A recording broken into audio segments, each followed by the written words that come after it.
Você consegue imaginar o que acontece quando alguém que causou dor a vida inteira finalmente prova do próprio remédio amargo? Leonor Ferreira da Costa passou 20 anos aplicando centenas de castigos cruéis em pessoas inocentes. Mas quando ela sentiu o estalo do chicote rasgando as próprias costas no Engenho Santo Antônio, algo dentro dela morreu para sempre. Esta é uma daquelas histórias que mexe com a gente porque mostra que toda ação tem consequência. E se você também já sentiu raiva de ver gente poderosa fazendo maldade, prepare o coração. Antes de continuarmos, quero te agradecer por estar aqui, meu amigo e minha amiga, e seja bem-vindo ao canal Casa Grande e Correntes, onde você conhece histórias que mexem profundamente com o coração. Se você acredita que conhecer nossa história nos torna mais conscientes, deixa seu like, pois isso ajuda outras pessoas a descobrirem essas narrativas que são tão valiosas. E se inscreve no canal porque toda semana eu trago histórias do Brasil sobre esse período que deixou tantas marcas e cicatrizes que doem até hoje. Prepare-se, porque a emoção começa agora. Você consegue imaginar uma criança de 8 anos amarrando outra criança no sol apenas por diversão? Pois foi assim que tudo começou em 1760. Quando Leonor já mostrava os primeiros sinais do que viria a ser. Você vai descobrir como uma menina aparentemente normal foi se transformando em um pesadelo vivo.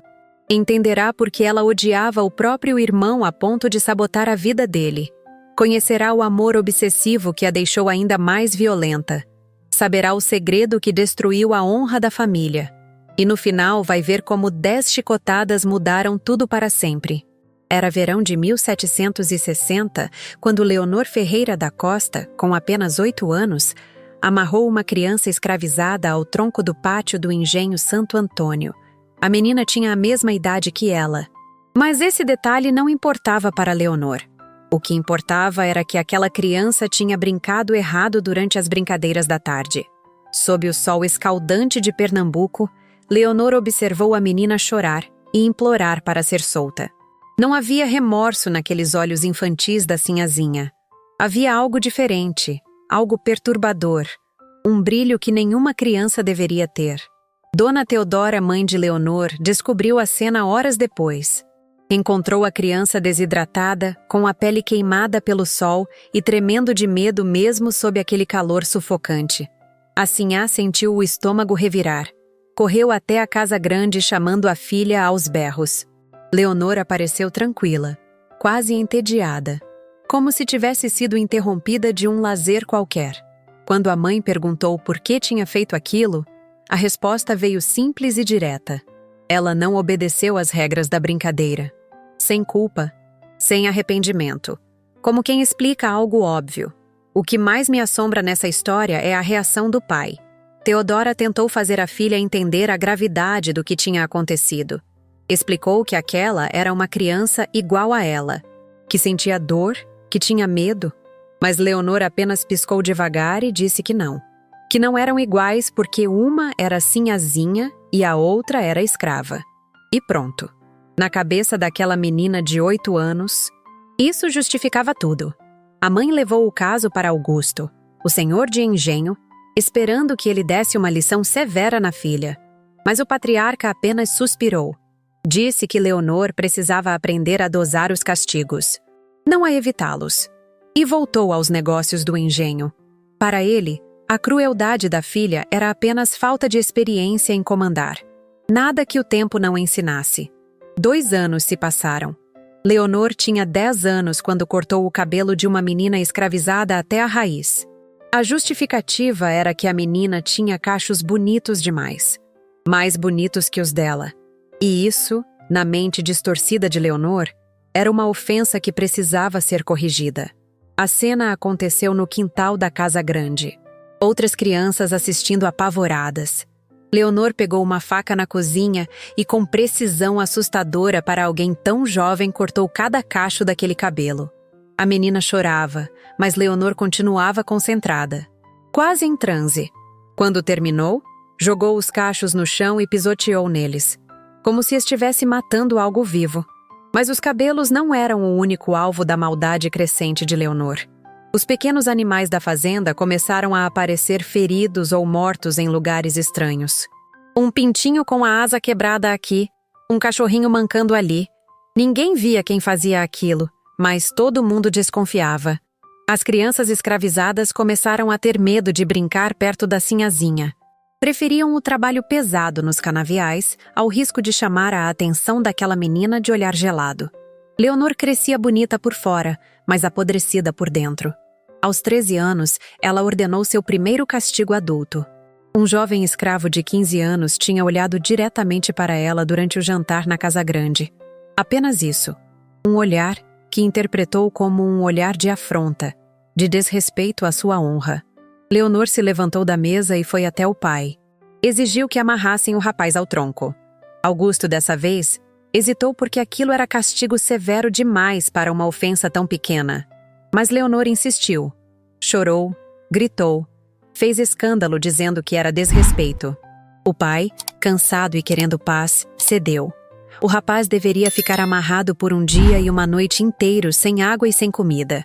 Dona Teodora tentou intervir, mas foi calada pelo marido. Ele disse que a menina precisava aprender a comandar. E completou perguntando como ela se casaria bem se não soubesse impor respeito. Naquela noite, Teodora não conseguiu mais ficar calada. Desceu até o pátio sozinha, levando água escondida em uma jarra. Soltou as cordas que prendiam o rapaz ao tronco. Disse para ele ir beber e descansar na senzala. Que ela resolveria aquilo com a filha de manhã. Quando voltou para o quarto, viu algo que a fez tremer. Leonor estava na janela do quarto observando o tronco lá embaixo. Procurava o rapaz que não estava mais lá. E sorria. Teodora percebeu naquele momento que não tinha mais uma filha. Tinha uma estranha dentro de casa. Alguém que ela não reconhecia. Alguém que talvez nunca tivesse conhecido de verdade. Mas o que mais corroía Leonor por dentro não era apenas a sede de causar dor. Era o ciúme profundo e venenoso que sentia do irmão Inácio. Aos 16 anos, Leonor via o pai elogiar cada pequeno feito do irmão mais novo que agora tinha 13 anos. Inácio montava um cavalo e Augusto o chamava de futuro grande senhor de engenho. Inácio acertava uma conta e era um gênio dos negócios. Inácio respirava e era motivo de orgulho. Leonor podia ser a mais esperta, a mais inteligente, a mais capaz, mas era mulher.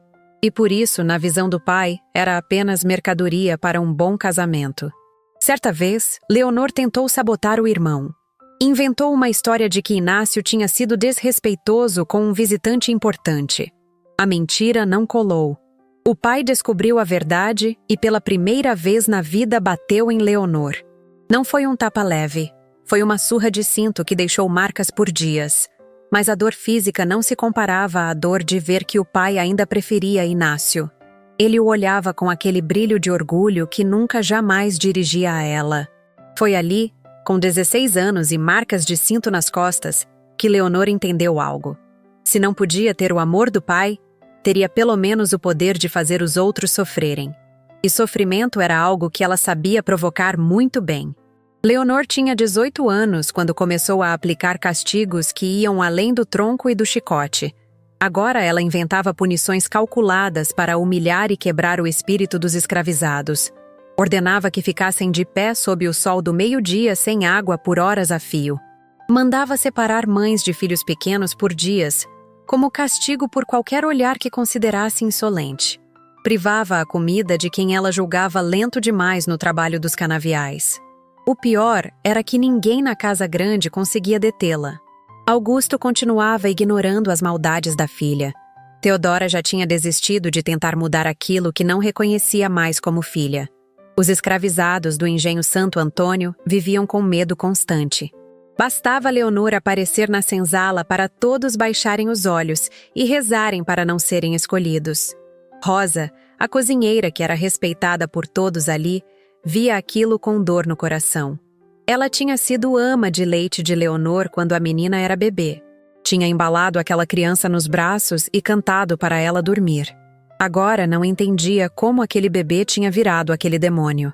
Rosa guardava silêncio e fazia seu trabalho, mas observava tudo. E sabia que uma hora aquela maldade toda ia cobrar seu preço.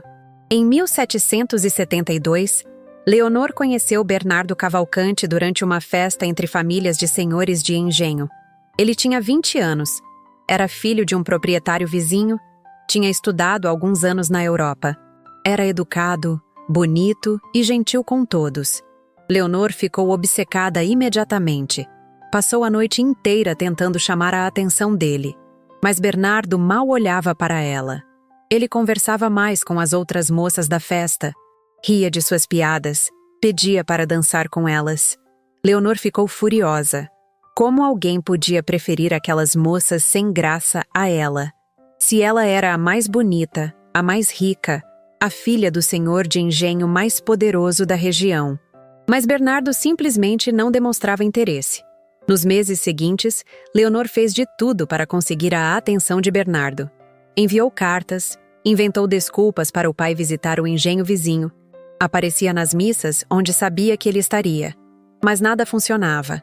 Bernardo era sempre educado e distante. Pior ainda, ele comentou com amigos sobre o jeito de Leonor. Disse que tinha ouvido histórias perturbadoras sobre a maldade dela com os escravizados, que achava aquilo desumano demais mesmo para os padrões da época. Quando Leonor soube desses comentários através de fofocas que chegaram até ela, a raiva tomou conta do seu peito. A violência de Leonor contra os escravizados aumentou drasticamente. Era como se cada rejeição de Bernardo se transformasse em mais crueldade. Um jovem escravo levou 20 açoites por ter derramado água no chão da casa grande.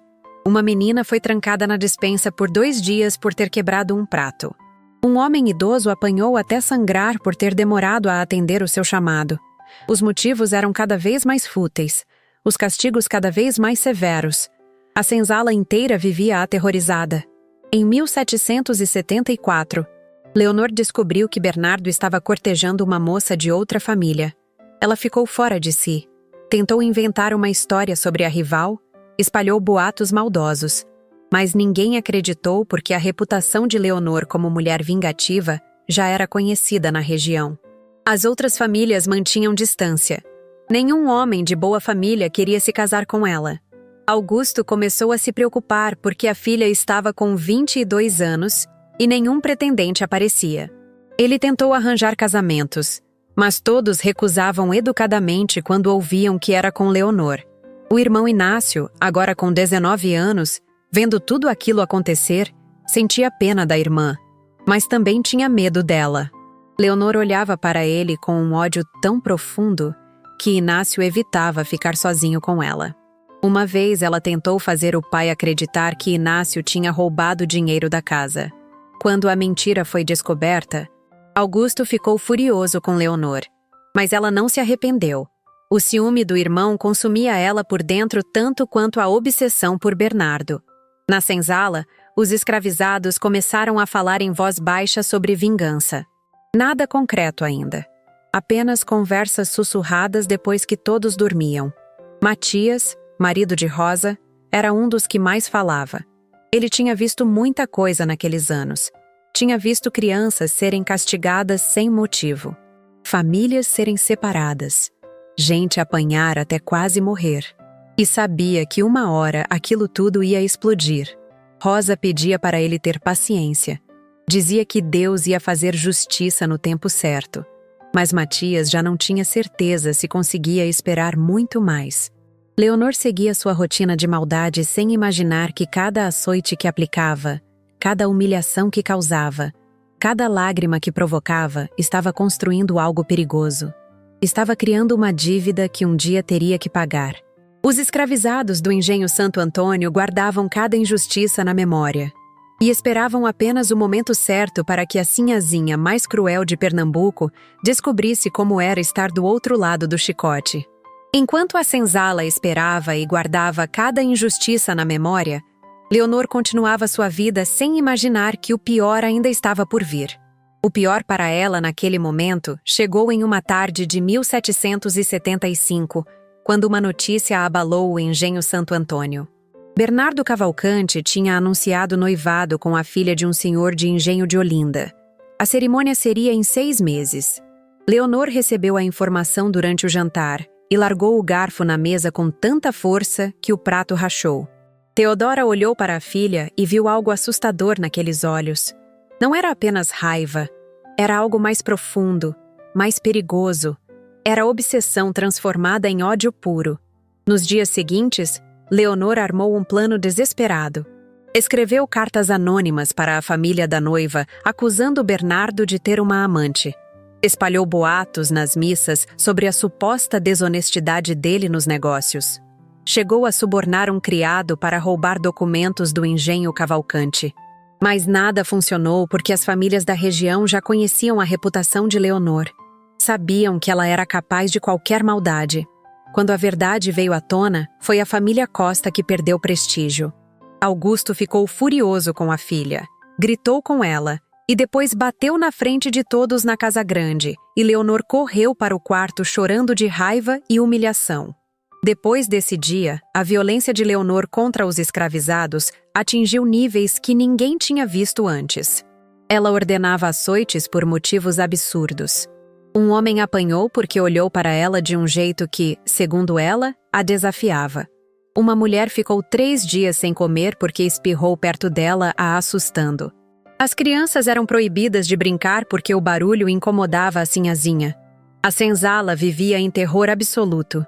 Rosa via aquilo e sentia o coração apertar porque aquela menina que ela tinha amamentado tinha virado uma criatura sem alma. Matias apertava os punhos em silêncio e contava os dias até aquela maldade ter fim. Foi nessa época de desespero que Leonor começou a se encontrar às escondidas com o feitor do engenho.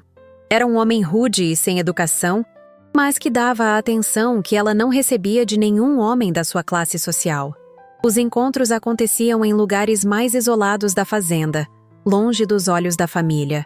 Leonor sabia que aquilo era perigoso, que sua honra estava em risco, mas não se importava mais porque ela queria sentir que alguém a desejava, mesmo que fosse alguém tão abaixo dela socialmente.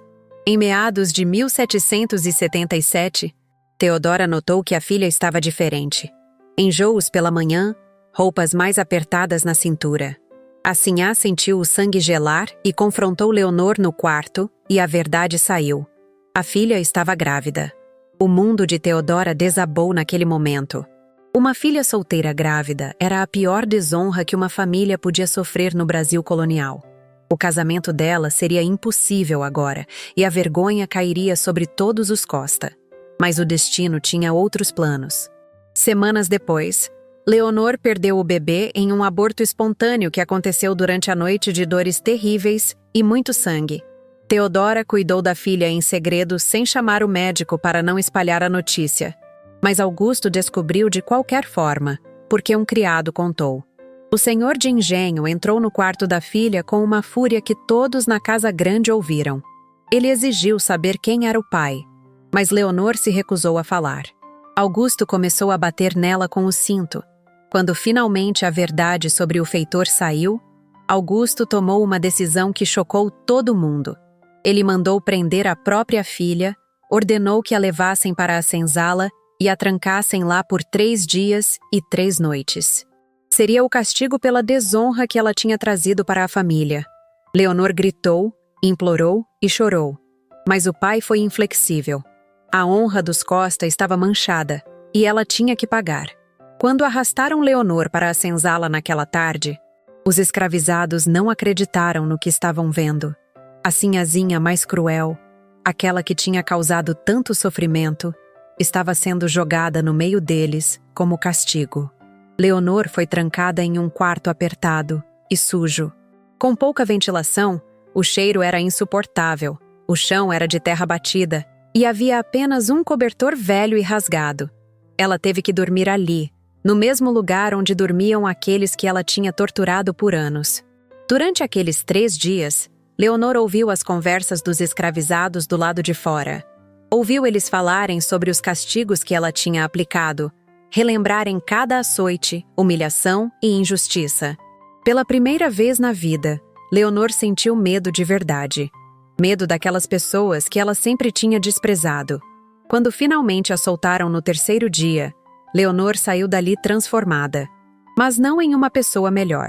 Ela saiu ainda mais cheia de ódio do pai que a tinha humilhado, dos escravizados que tinham testemunhado sua vergonha. Ela tinha ódio do mundo inteiro. E esse ódio doentio ia se transformar em maldade ainda maior. Maldade que acabaria sendo a causa da sua própria destruição. Nos dias seguintes, depois do castigo, a maldade de Leonor atingiu níveis que fizeram até o feitor hesitar antes de cumprir ordens. Ele sabia que castigos desnecessários não eram bem aceitos pelos escravizados e que às vezes acabavam em revolta. Mas ela estava obcecada em provar para todo mundo, principalmente para os escravizados que a tinham visto fraca, que ela continuava no controle, que aqueles dias de humilhação não tinham mudado nada. A triste verdade é que tinha mudado sim. Agora ela não era mais apenas cruel, era cruel com desespero. E gente desesperada sempre é mais perigosa. Foi nesse clima de terror que Augusto anunciou uma viagem para Recife. Havia negócios urgentes relacionados à venda do açúcar do engenho que precisavam da sua presença, e ele ficaria fora por uns 15 dias. Na manhã da partida, ele entregou todas as responsabilidades do engenho Santo Antônio nas mãos de Inácio. Deu todas as instruções enquanto Leonor assistia tudo da janela do segundo andar. O pai nem olhou para ela ou sequer mencionou seu nome. Quando Augusto montou no cavalo e desapareceu pela estrada empoeirada, Leonor sentiu a raiva apertar o peito. Mais uma vez ela parecia invisível e descartada. E o irmão era o querido e escolhido do pai. Na noite daquele mesmo dia, Rosa estava na cozinha preparando o jantar da sinhazinha. Sopa de galinha com legumes. A cozinheira conversou alguns minutos com outra escrava sobre os filhos e perdeu a noção do tempo. Quando percebeu, correu para levar a bandeja, mas a sopa tinha esfriado. Não estava gelada, mas já estava morna. Rosa entrou na sala de jantar com o coração acelerado. Colocou o prato na frente de Leonor. A sinhazinha olhou para aquela sopa morna e viu desrespeito e uma escrava que achava que podia relaxar porque o senhor de engenho estava longe. Rosa era a mesma que tinha estado na senzala quando Leonor foi trancada lá, que tinha testemunhado sua humilhação, e aquela sopa morna era uma afronta que precisava ser punida. Leonor olhou para Rosa com um sorriso gelado e disse que ela devia esquentar a sopa. Mas não só esquentar.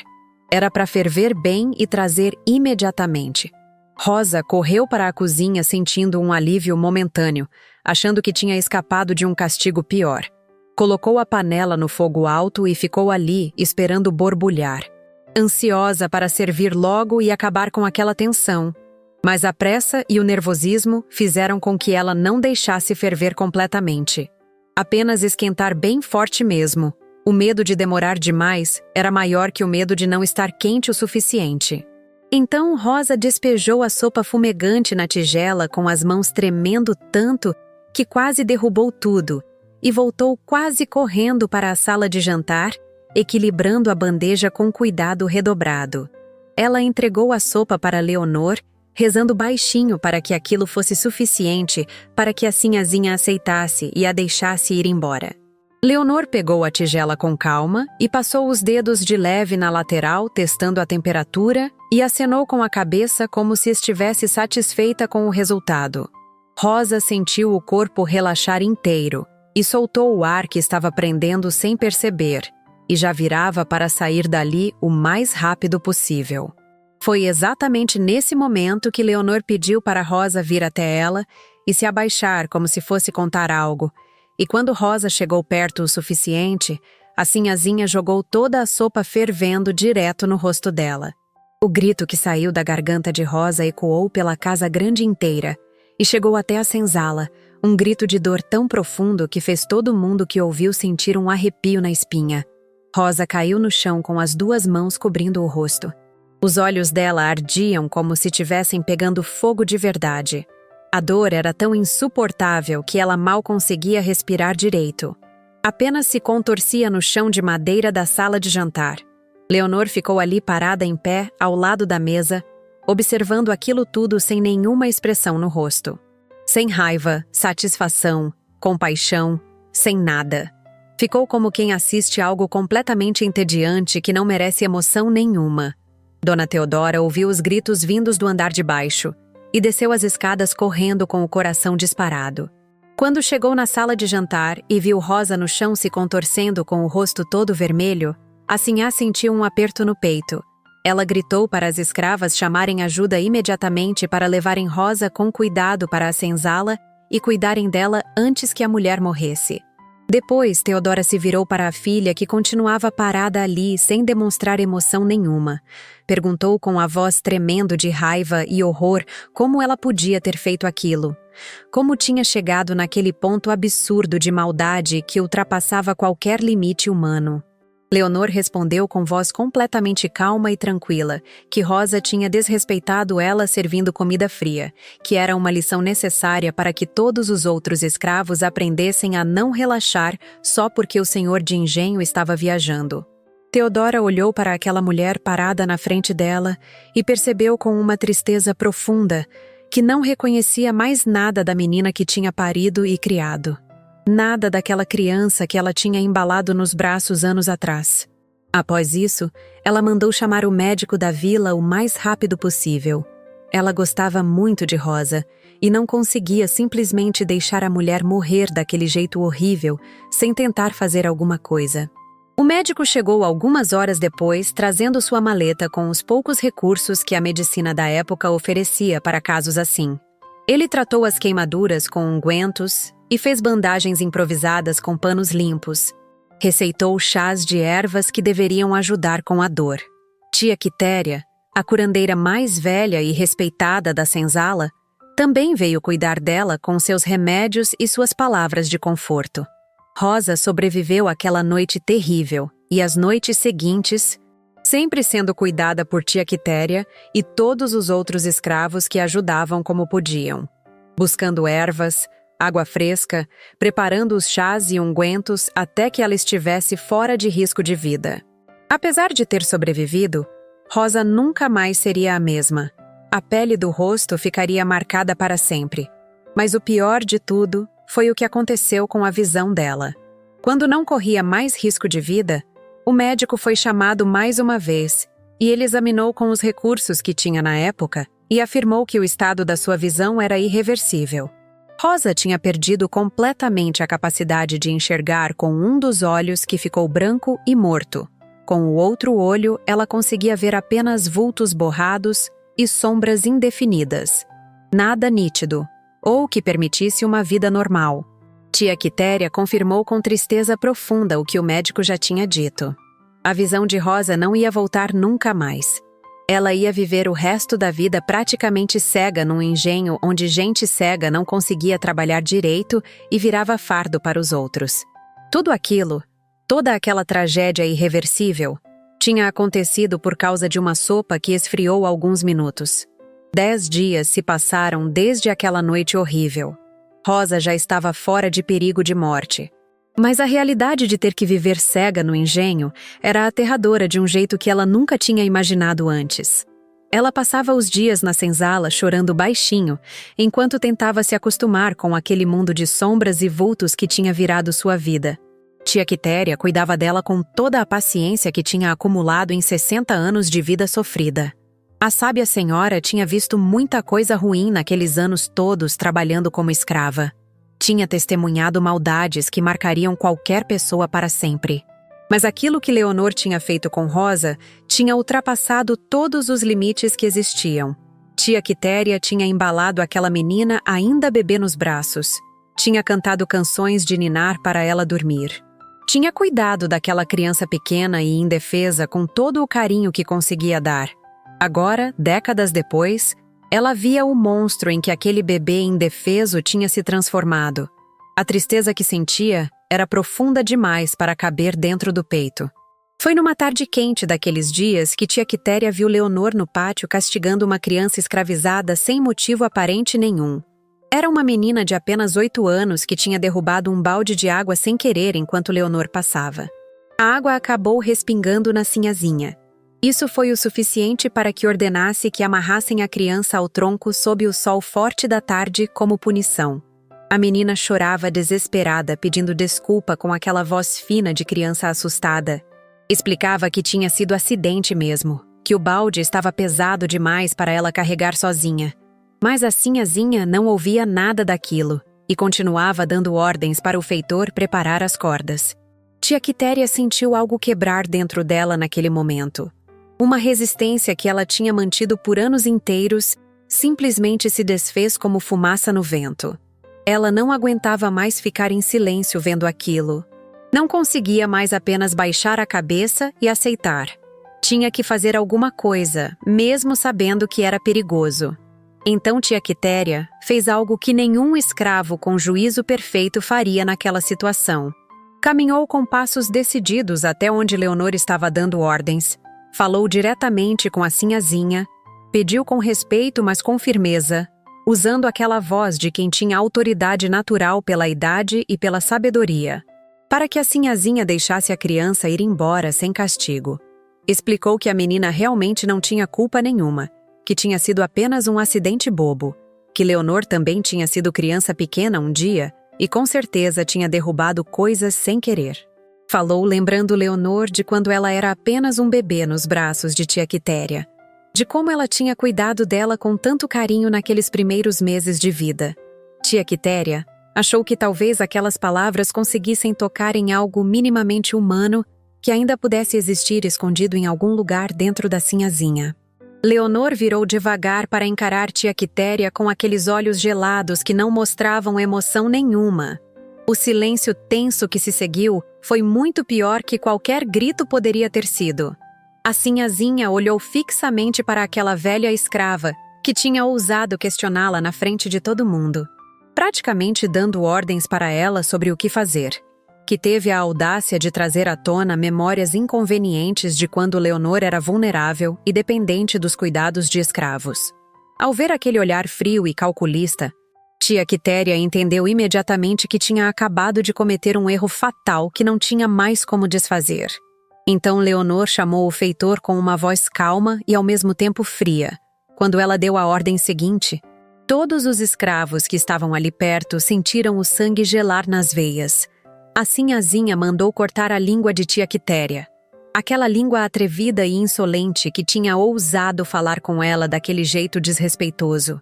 O feitor hesitou muito mais dessa vez do que tinha hesitado em qualquer outro castigo anterior. Tia Quitéria não era uma escrava qualquer que ninguém se importava. Ela era respeitada e amada por absolutamente todos na senzala. Era considerada a mãe de gerações inteiras que tinham crescido sob os cuidados dela. Tinha 60 anos de idade e uma sabedoria que todo mundo reconhecia e valorizava. Mas Leonor não aceitava a hesitação de ninguém quando dava uma ordem. Ela ameaçou tirar o cargo do feitor na mesma hora, se ele não obedecesse imediatamente. O homem sabia que ela cumpriria aquela ameaça sem pensar duas vezes. Então chamaram 4 homens para segurar tia Quitéria, enquanto o feitor pegava a faca afiada com as mãos tremendo muito, pois sabia o peso do que estava prestes a fazer. Foi nesse momento que Dona Teodora, que tinha saído da casa grande ao ouvir a comoção, viu o que estava prestes a acontecer. Ela correu pelo pátio gritando para pararem imediatamente. Se colocou entre o feitor e tia Quitéria com os braços abertos. Disse com voz firme que ninguém ia tocar na velha enquanto ela estivesse ali. Leonor olhou para a mãe com desprezo e ordenou que a tirassem do caminho. Mas Teodora não se moveu. Disse que já tinha perdido a filha para a maldade há muito tempo, mas não ia permitir que mais uma alma inocente fosse destruída. Que se Leonor quisesse continuar com aquilo, teria que passar por cima da própria mãe primeiro. Por alguns segundos longos e tensos, houve um silêncio absoluto no pátio enquanto mãe e filha se encaravam. Finalmente, Leonor recuou, deu as costas e voltou para dentro da casa grande. Mas aquele recuo não era desistência. Era apenas adiamento. O ódio nos olhos dela, quando olhou para a mãe, prometia que aquilo não tinha acabado. Naquela mesma noite, quando Teodora estava dormindo, Leonor desceu silenciosamente até a senzala. Levou 2 homens armados que eram leais a ela e mandaram buscar tia Quitéria. Seguraram a velha com força e a levaram para um lugar afastado. O corte foi rápido e brutal, a faca afiada fazendo um trabalho eficiente demais. O sangue começou a jorrar imediatamente em quantidade assustadora depois disso. Levaram tia Quitéria de volta para a senzala enquanto ela sufocava no próprio sangue. A curandeira mais nova tentou desesperadamente fazer alguma coisa, mas não tinha conhecimento suficiente para lidar com aquilo sem a ajuda da própria tia Quitéria. Dessa vez não teve doutor, reza ou qualquer remédio que desse jeito. Tia Quitéria morreu quando o sol nasceu na manhã seguinte. A hemorragia tinha continuado durante toda aquela noite longa de agonia, e o corpo, já enfraquecido pela idade, não suportou.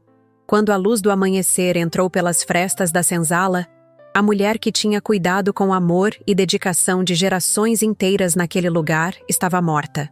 Matias olhou para o corpo sem vida de tia Quitéria coberto com um pano velho. Depois olhou para Rosa sentada no canto chorando sem conseguir enxergar direito o que estava acontecendo. E nesse momento ele tomou uma decisão. Era hora de agir. Ele reuniu 20 homens da senzala naquela mesma noite quando todo mundo já tinha dormido. Conversaram em sussurros baixos longe de qualquer ouvido que pudesse trair eles para a casa grande. Fizeram um plano simples, mas arriscado. Em 3 dias, Augusto voltaria da viagem e tudo ficaria ainda mais difícil de executar, então eles tinham apenas 3 dias para fazer o que precisava ser feito há anos. Leonor ia descobrir finalmente o que era sentir na própria pele tudo aquilo que ela tinha causado nos outros durante a vida inteira. Ia sentir o medo verdadeiro e a dor real. E provaria do mesmo remédio amargo que ela tanto gostava de dar. Dessa vez não teria pai poderoso para chegar e salvá-la no último segundo. Na tarde em que tudo aconteceu, havia no engenho apenas 2 capatazes responsáveis pela área próxima da casa grande. Geralmente vários capatazes armados ficavam de vigília espalhados entre a casa grande e os canaviais. Mas naquela tarde, a vigilância estava completamente falha. 3 homens junto com o feitor tinham acompanhado Inácio para os campos distantes. 2 seguiram Augusto como escolta na viagem. Esses 2 capatazes foram surpreendidos e dominados rapidamente por 20 escravizados antes mesmo de conseguirem sacar as armas. Eles acabaram amarrados e amordaçados dentro do depósito de ferramentas, onde ninguém os ouviria gritar por ajuda até que tudo já tivesse terminado. Leonor estava sozinha na sala de jantar terminando o almoço sem pressa nenhuma. Inácio tinha saído logo cedo para supervisionar o corte de cana nos campos mais distantes do engenho, e não voltaria antes do anoitecer, deixando a casa grande com pouca gente para vigiar o que acontecia ali. Dona Teodora estava no quarto do 2º andar, bordando como sempre fazia naquela hora do dia. A casa inteira estava num silêncio. Foi quando Leonor ouviu o barulho vindo da varanda, um som de muita gente caminhando sobre a madeira. Leonor levantou os olhos do prato, achando que era algum problema urgente nos canaviais. Quando a porta da sala se abriu com força, fazendo as dobradiças rangerem, ela viu homens da senzala entrando naquele espaço que era proibido para eles.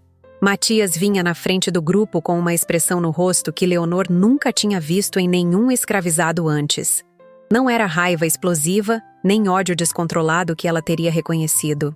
Era algo muito mais assustador que demorou alguns segundos para ela identificar como decisão fria e calculada de quem já tinha pensado em tudo e não voltaria atrás por nada.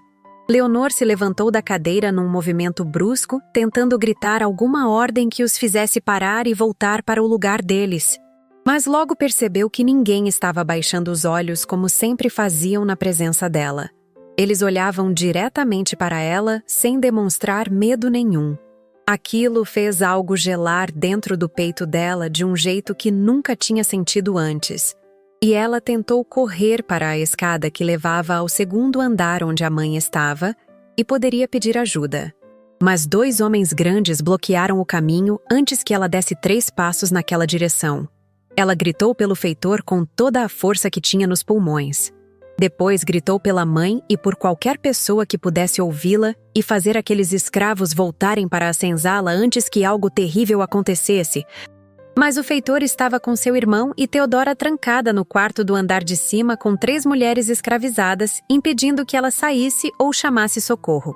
Matias caminhou até Leonor com passos lentos e medidos. Foi.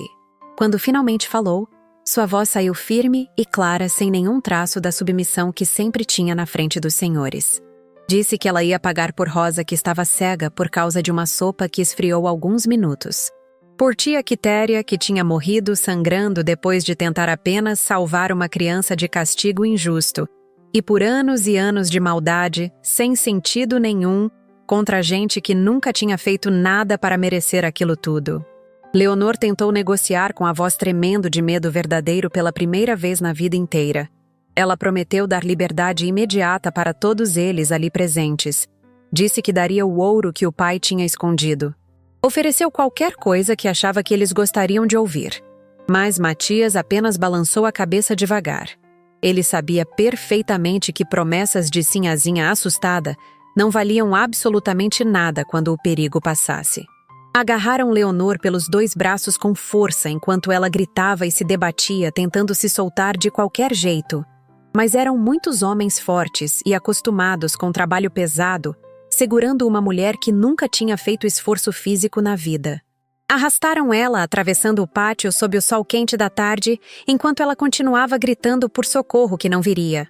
Levaram ela direto para aquele tronco de madeira gasta e manchada pelo tempo, onde ela tinha mandado amarrar tantas pessoas ao longo de tantos anos. Quando Leonor finalmente entendeu para onde estavam levando ela e o que pretendiam fazer, o pânico tomou conta completamente do corpo dela, de um jeito que fez as pernas fraquejarem, e ela começou a implorar de verdade agora, com lágrimas escorrendo pelo rosto sujo de poeira, dizendo entre soluços que tinha aprendido a lição e que nunca mais faria mal a ninguém, que ia ser uma pessoa completamente diferente a partir daquele momento se apenas a deixassem ir. Amarraram Leonor ao tronco com as costas expostas exatamente da mesma forma que ela sempre tinha ordenado que fizessem com os outros durante anos seguidos. As cordas apertavam os pulsos dela, deixando marcas vermelhas na pele delicada. Não importava o quanto tentasse puxar com força. Aquilo não soltava nem um pouco. Leonor virou a cabeça para trás, por cima do ombro, tentando ver o que estava acontecendo. E viu Matias pegando o chicote pendurado ali perto, aquele mesmo chicote de couro trançado e gasto que ela tanto gostava de mandar usar nos castigos que aplicava. O homem segurou o chicote com firmeza e caminhou para se posicionar no lugar certo atrás dela, testando o peso do chicote no ar algumas vezes antes de começar de verdade. A primeira chicotada cortou o ar com aquele estalo seco e alto que Leonor conhecia tão bem de ouvir centenas de vezes antes. Mas sentir aquilo rasgando a pele das próprias costas era algo completamente diferente de apenas ficar assistindo de longe. A dor explodiu através das costas dela, como se fosse fogo atravessando a carne e os músculos. Leonor gritou com uma intensidade que ela não sabia que a própria voz conseguia alcançar. Implorou por piedade usando palavras que nunca tinha precisado usar antes na vida, porque sempre tinha sido ela quem decidia quando parar. Mas ninguém parou, nem hesitou, nem demonstrou qualquer intenção de interromper o que estava acontecendo ali. A segunda chicotada veio logo em seguida, rasgando mais um pedaço de pele que começou a sangrar imediatamente.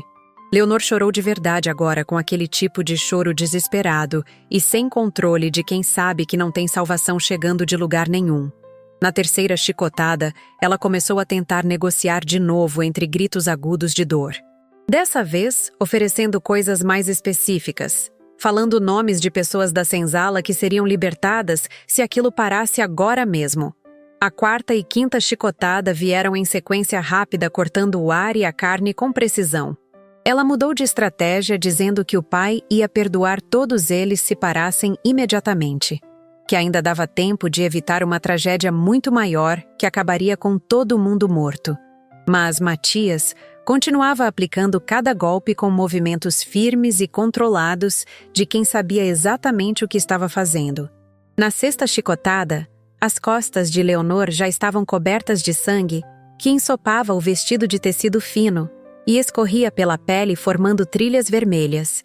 Na sétima chicotada, as pernas dela começaram a fraquejar e não sustentavam mais o peso do corpo direito, deixando ela pendurada nas cordas pelos pulsos que doíam quase tanto quanto as costas.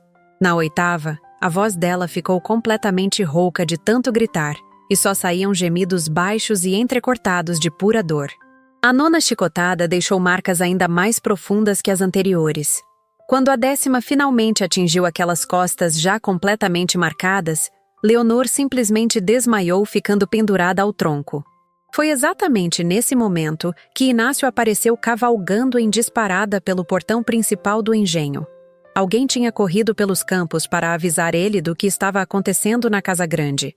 O irmão viu a cena e entendeu imediatamente a gravidade daquilo. Puxou a arma que sempre carregava na cintura quando supervisionava o trabalho e disparou um tiro certeiro para o alto. O estampido ecoou pelo engenho inteiro, fazendo os pássaros levantarem voo assustados das árvores ao redor e quebrando aquele transe violento que tinha tomado conta de todo mundo. Os homens pararam onde estavam e começaram a recuar devagar em direção à senzala. Largando o chicote manchado de sangue no chão de terra e voltando sem correr, mas também sem hesitar nem um segundo. Inácio desceu do cavalo antes mesmo do animal parar completamente e correu até onde a irmã estava desacordada e pendurada naquele tronco. Gritou para ajudarem e desamarrar ela, enquanto tentava segurar o seu corpo mole. Ao soltarem, ela caiu no chão como um peso morto, sem dar sinal nenhum de estar acordada ou sentindo qualquer coisa. Inácio a pegou no colo com cuidado e a carregou para dentro da Casa Grande, enquanto gritava ordens para chamarem alguma curandeira e buscar o médico com urgência máxima. Teodora finalmente conseguiu sair do quarto, quando as mulheres que a prendiam ali dentro fugiram assustadas com o tiro. Quando ela viu o estado da filha deitada de bruços na cama do quarto com as costas cobertas de sangue, Teodora sentiu as próprias pernas fraquejarem e precisou se apoiar na parede para não cair também. A curandeira chegou primeiro com os remédios naturais. Começou o trabalho delicado de limpar os ferimentos com água morna e ervas que ardiam terrivelmente no contato com a carne exposta. Leonor acordou no meio desse processo. O grito de dor que saiu da garganta dela fez todo mundo presente na casa se arrepiar até a alma. O médico só conseguiu chegar várias horas depois. Examinou os ferimentos com cuidado e confirmou que ela ia sobreviver àquilo, mas as cicatrizes seriam permanentes. Tratou as feridas abertas com os recursos extremamente limitados que tinha disponível. Receitou repouso absoluto na cama por pelo menos 3 semanas. Quando Augusto finalmente voltou e Inácio contou tudo o que tinha acontecido durante sua ausência, a reação do senhor de engenho surpreendeu absolutamente todo mundo. Todos esperavam fúria e execuções imediatas, mas ele não mandou enforcar os homens envolvidos na revolta como seria completamente esperado segundo as leis da época. Não ordenou chicoteamentos severos para a senzala inteira como exemplo. Augusto apenas subiu as escadas devagar. Entrou no quarto onde Leonor estava deitada de bruços na cama, ainda gemendo baixinho de dor com as costas todas enfaixadas. Olhou para ela em silêncio por alguns minutos longos. Disse com voz baixa que ela tinha colhido exatamente o que plantou durante todos aqueles anos de crueldade sem limites. O patriarca sabia lá no fundo do peito que a filha tinha merecido aquilo que sofreu. A maldade dela tinha ultrapassado todos os limites aceitáveis, até mesmo para os padrões brutais daquela época colonial. Augusto aplicou alguns castigos leves e simbólicos para manter as aparências diante dos outros senhores de engenho da região, mas no fundo deixou aqueles homens viverem, porque uma parte secreta dele entendia perfeitamente a justiça que tinham feito. Os meses que se seguiram foram de recuperação física lenta e extremamente dolorosa para Leonor, que ficava deitada de bruços sem poder se mexer muito enquanto os ferimentos profundos cicatrizavam devagar, formando queloides grossos e feios. A dor física era constante e insuportável, mas a dor emocional era infinitamente pior do que qualquer sofrimento do corpo. Ela tinha sido humilhada da forma mais terrível possível na frente de todo mundo que trabalhava no engenho. Tinha provado do próprio veneno amargo que tanto gostava de dar aos outros. Sentiu na pele o medo paralisante e o desespero absoluto que sempre causou sem demonstrar remorso nenhum.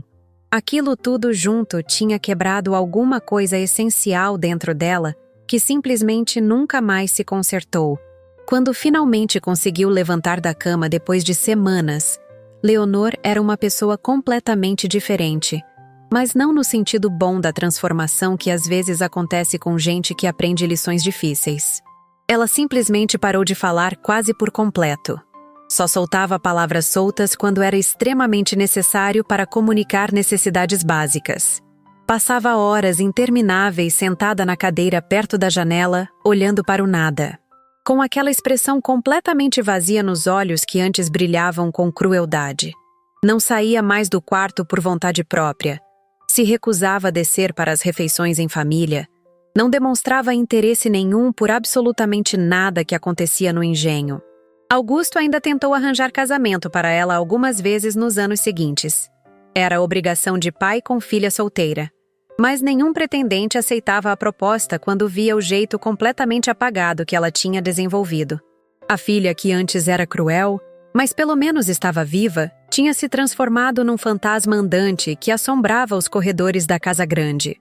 Rosa continuou vivendo na senzala com aquela cegueira quase completa que a deixava dependente dos outros para quase tudo. Matias cuidava dela e dos 3 filhos do casal com dedicação. Nunca se arrependeu nem por um segundo do que tinha feito naquela tarde de justiça. Os escravizados do engenho Santo Antônio sempre falavam em sussurros baixos sobre aquele dia. O dia em que a sinhazinha mais cruel de toda a região de Pernambuco tinha finalmente provado do próprio castigo que tanto gostava de aplicar. Aquela história se espalhou devagar para os engenhos vizinhos, como lenda que ensinava uma lição importante sobre consequências. Leonor viveu mais 8 anos inteiros daquele jeito vazio e isolado dentro do próprio quarto. Até que numa manhã fria de inverno, o corpo dela simplesmente desistiu de continuar. Morreu sozinha sem fazer barulho nenhum, enquanto ainda estava escuro lá fora. Quando a criada entrou no quarto trazendo o café da manhã, encontrou ela já gelada e sem vida. O funeral foi pequeno e rápido demais para alguém de família tão importante. Pouquíssimas pessoas compareceram ao enterro. Enterraram Leonor na pequena capela do engenho com uma cerimônia simples e sem pompa nenhuma. Augusto mandou trancar o quarto onde Leonor tinha passado os últimos anos e nunca mais permitiu que ninguém entrasse ali, como se quisesse apagar qualquer lembrança daquela filha que tinha trazido tanta vergonha para a família. Dona Teodora viveu mais alguns anos carregando um peso que não era só dela. Ela pelo menos tinha tentado corrigir os primeiros sinais de crueldade quando Leonor era apenas uma menina. Mas o marido sempre a desautorizou e deixou a filha fazer o que bem entendia. Augusto carregou a própria culpa em silêncio até o fim da vida. Sabia lá no fundo que tinha alimentado aquele monstro ao ignorar os avisos da esposa. Mas no final das contas, maldade daquele tipo nasce de dentro da pessoa. Nenhuma educação consegue arrancar o que já está enraizado na alma desde o começo. Inácio herdou o engenho quando o pai morreu. Administrou a propriedade com muito mais equilíbrio, nunca permitindo os excessos de crueldade que a irmã tinha tornado normais naquele lugar. O nome de Leonor foi aos poucos sendo apagado das conversas, até que apenas os mais velhos ainda lembravam que ela tinha existido. Na senzala, a história tomou um caminho completamente diferente. Ali, ninguém esqueceu e ninguém quis esquecer o que tinha acontecido naquele dia de justiça. Matias e Rosa viveram juntos mais alguns anos até que ela morreu de uma febre sem explicação. Ele criou os 3 filhos sozinho, ensinando para cada um deles a importância de nunca baixar a cabeça diante da injustiça. Os filhos cresceram ouvindo a história da tarde em que 20 homens corajosos fizeram o que precisava ser feito. Quando eles próprios tiveram filhos, repetiram aquela mesma história para a próxima geração. Décadas depois, quando aquelas crianças já eram adultos livres vivendo longe do engenho, ainda contavam para seus próprios filhos sobre a sinhazinha cruel que provou do próprio veneno. Não como vingança, mas como lição de que toda ação tem consequência, e que dignidade não se perde mesmo dentro da escravidão mais brutal. Se você chegou até aqui, sei que está com o coração apertado. A história de Leonor mexe com a gente porque mostra que toda crueldade sempre cobra seu preço, não importa quanto tempo demore. Aquela menina de 8 anos que amarrou uma criança no sol foi crescendo e se transformando num pesadelo que causou sofrimento sem limites por anos. Rosa perdeu quase toda a visão por causa de uma sopa que esfriou alguns minutos. Tia Quitéria morreu sangrando apenas por tentar proteger uma criança inocente de castigo injusto. Mas quando Leonor finalmente sentiu na própria pele aquelas 10 chicotadas, quando experimentou o terror que sempre causou nos outros, algo dentro dela morreu para sempre. O mais impressionante é que até o próprio pai entendeu que a filha tinha merecido aquilo. Augusto não executou os 20 homens como seria esperado na época. Uma parte secreta dele sabia que eles tinham feito justiça. Essa história tem 2 finais completamente diferentes. Na Casa Grande, o nome de Leonor foi apagado das conversas como se ela nunca tivesse existido. Na senzala, aconteceu o oposto. Matias criou os 3 filhos ensinando que dignidade não se perde mesmo na escravidão mais brutal. A história daquele dia de justiça passou de pai para filho, de geração em geração. Décadas depois, quando aquelas crianças já eram adultos livres, ainda contavam para seus filhos sobre a sinhazinha cruel que provou do próprio veneno. Não como vingança, mas como lição eterna de que toda ação tem consequência e que a coragem de enfrentar a injustiça nunca deve ser esquecida. E é isso que essa história nos ensina sobre o poder da memória e da resistência. Os opressores querem ser esquecidos quando caem, mas os oprimidos preservam a verdade para que as próximas gerações não repitam os mesmos erros. Agora quero ouvir você. Nos comentários, me conta. Qual parte dessa história mais mexeu com você? Foi ver Leonor recebendo o que sempre deu? Ou foi descobrir como a senzala transformou dor em ensinamento para as futuras gerações? E se essa história do Brasil colonial te tocou como me tocou, deixa seu like. Isso ajuda outras pessoas a descobrirem que nossa história de resistência precisa ser lembrada. Aproveita e se inscreve no canal e ativa o sininho porque toda semana eu trago narrativas que mostram como nossos ancestrais enfrentaram a injustiça com dignidade. Essa história de hoje nos ensina algo profundo sobre escolhas e consequências. Leonor nasceu com todos os privilégios, mas escolheu causar sofrimento. Matias nasceu sem nada, mas escolheu ensinar dignidade aos filhos.